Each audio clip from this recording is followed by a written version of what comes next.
Добрый день, друзья! Но мы сегодня на суше, потому что у нас шквалистый ветер, порывы сильнейшие, дождь. Поэтому мы готовим вот такие вот замечательные ребрышки. Оба!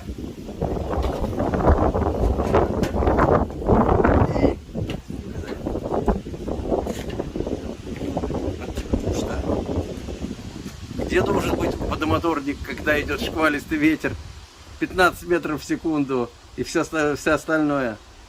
В баре, в припортовом баре с текилой или ромом. Ну а дальше уже по вкусу. А может быть еще что-то. Но уж точно не на воде. Зона прибежища. Вот что нам нужно. Хороший бар прямо в порту. Так что все, друзья. Встретимся в следующие выходные. Пока!